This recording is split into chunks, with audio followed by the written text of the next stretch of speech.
E eu tenho uma pergunta que pra mim eu queria muito fazer, porque quando você ia ser preso, você podia ir pra outro país. Eu, particularmente, teria ido. Eu falei, caramba, ser preso, perder a sua liberdade é a coisa mais preciosa que a gente tem na vida. Por que você não escolheu sair pra outro O país? Porque te ofereceram, né? querido Igão, é uma coisa. Eu jamais. Eu vou contar uma pequena história para vocês saberem o que eu estou falando. Eu. Minha mãe teve 8 filhos. Ela criou esses filhos sozinha, praticamente. Não foram poucas as vezes em que a gente não tinha o que comer em casa. Eu morava no fundo de um bar. O banheiro que a gente utilizava era o banheiro que os bêbados do bar utilizavam. Nossa Era senhora. lá que tinha que tomar banho minha irmã, minha mãe e nós. Eu tinha uma vontade de chupar chiclete de bola. Naquele tempo era chamava de chiclete americano. Você não viveu. O pai de vocês, ou o avô de vocês, Quer dizer, não? sabe, aquele que fazia bola. Você não imagina a loucura que eu tinha de fazer uma bola. E nunca tive dinheiro para comprar o chiclete. Eu trabalhava quando o meu tio ia no banheiro do bar, ele pedia para mim tomar conta do bar, eu poderia roubar um chiclete e levar para casa. E eu não roubava, porque eu tinha medo de envergonhar minha mãe. Eu tinha um companheiro chamado Boquita. Boquita era filho de um cara sergipano, não esqueço nunca. Esse Boquita mascava o chiclete dele o dia inteiro. Quando esse Boquita ia jogar fora, eu pedia para mim. Nossa senhora. Pedia. Não tenho vergonha de dizer isso, não. Pedia o chiclete borrachudo, sabe? Levava para casa, lavava ele, colocava um pouco de açúcar Suco. Botava no e congelador? chupava um pouco. Tá? Eu tinha vontade de comer uma maçã. Naquele tempo tinha umas maçãs argentinas. Filho, eu tinha vontade de roubar uma maçã. Roubar e sair correndo de comer. Eu não roubava com medo da minha mãe. Sabe? Essa foi a educação que eu recebi da dona Lindu. Aí você não tem noção. Eu jamais imaginei na minha vida que eu ia sofrer o que eu sofri de ataque de corrupção. Com essa gente, com esses bandidos sabendo que eu não tinha feito. Então, eu poderia ter saído do Brasil. Eu poderia ter ido para outro país, eu poderia ter ido para uma embaixada, mas eu tomei a decisão de que eu tinha que ir para Curitiba, eu tinha que ir para a Polícia Federal. Eu precisava provar que o Moro era mentiroso. Eu precisava provar que a Força-Tarefa de Curitiba era uma quadrilha. E se eu fugisse, ia aparecer uma fotografia minha, ou fugitivo.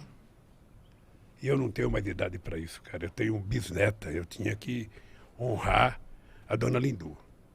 Então, graças a Deus, eu provei. Tô até hoje, perguntando para esse Moro, diga, tá, o que eu roubei? A sentença que ele deu para mim, sabe qual foi o crime que eu cometi? Qual? O crime é o fato indeterminado. Eu fui condenado por um fato indeterminado. Que esse sem vergonha não teve coragem de dizer. Ele poderia ter dito. Sabe? Então, é muito duro. É muito duro você estar na sua casa, junto com a sua família, e você vai à televisão ficar 20 minutos falando que você é ladrão. Falando que você roubou. Sem mostrar absolutamente nada.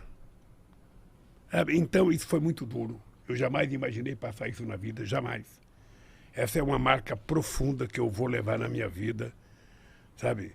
E eu ainda vou pensar bem, mas em algum momento eu vou processar, porque nem que for um tataraneto meu, quinquaraneto, sextataraneto meu, um dia vai ganhar um processo contra essa sacanagem que fizeram comigo. Você ficou quanto tempo nesse processo?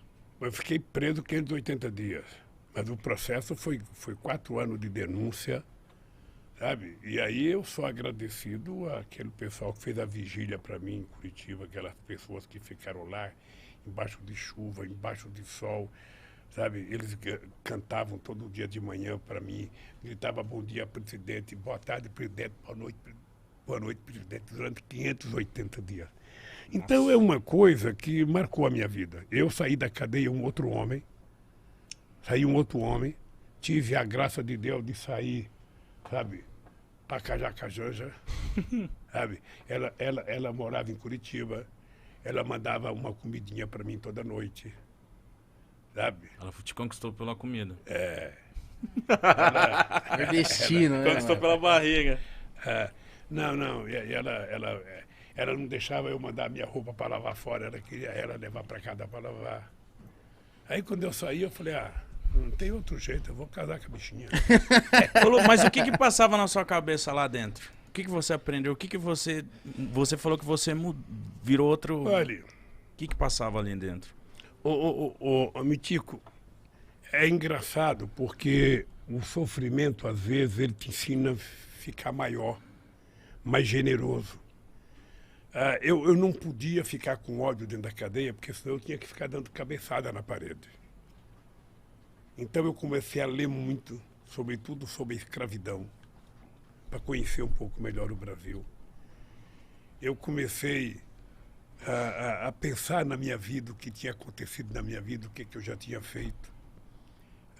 E a solidariedade que eu recebi era muito grande, gente. Nunca tinha acontecido com um ser humano o que aconteceu comigo. Nunca. Sabe, a vigília foi uma coisa muito forte na minha vida. Muito forte. Então, eu saí generoso, eu saí pensando em casar com a Janja e sair da política, sabe? Vou viver minha vida. Mas não tem jeito, sabe? Durou quanto tempo esse pensamento? A política é como uma cachaçinha. Você... Falei, eu não quero, mas tomou a primeira, você vai em frente.